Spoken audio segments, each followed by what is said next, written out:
एक बात आप कान खोल के सुन लें। अगर मैंने अब सुना कि मेरी बेटी घर के सारे काम कर रही है ना, तो याद रखिएगा मुझसे बुरा कोई नहीं होगा। आपने जो कहा वो मैंने सब सुन लिया।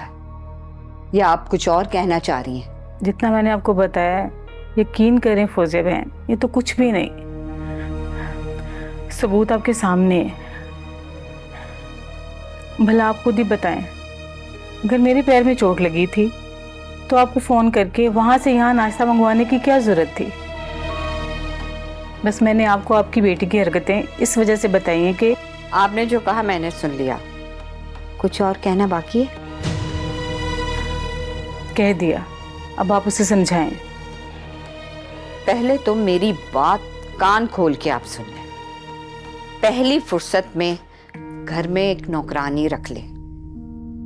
मेरी बेटी गिरे पड़े खानदान से नहीं आई है जो आपकी गुलामी करती रहे। हाँ तो मैंने कहा था नौकरानी रख लो, लेकिन इसी ने कहा कि मेरे मियाँ की कमाई इन फजूल कामों में खर्च नहीं होगी। इसी ने कहा था कि हम मिलजुल के काम कर लेंगे। हाँ तो उसके साथ मिलके काम करें ना। अभी मेरी बच्ची की शादी हुई है और कोलू के बैल की तरह उससे काम करवा रही हैं आप। अरे मैंने आपको अभी इसकी इतनी हरकतें बताई, ये सब सुन के भी आप उल्टी बात कर रही हैं। आपने मुझे बेवकूफ समझा है साजिदा बेगम। फूल जैसी बेटी मैंने आपको दी थी, बारबी डॉल जैसी। यहाँ के देखा तो उसका रंग रूप सब कुछ उड़ चुका है। क्या रंग रूप उड़ा दिया? हर वक्त तो अपने आप में लगी रहती है।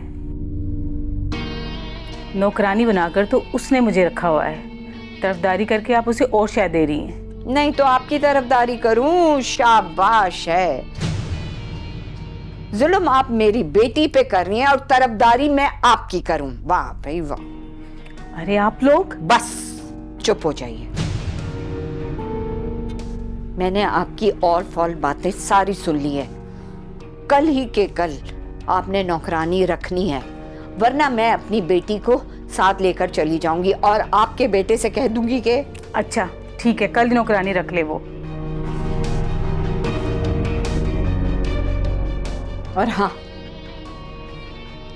एक बात आप कान खोल के सुन लें। अगर मैंने अब सुना कि मेरी बेटी घर के सारे काम कर रही है ना, तो याद रखिएगा मुझसे बुरा कोई नहीं होगा।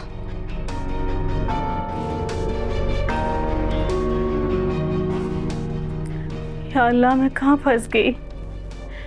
मैंने भी किसी समझाने के लिए कह दिया, कड़वे बेर की जड़ कड़वी ही होती है और कड़वा फल ही उगलती है। या अल्लाह मेरी मदद कर।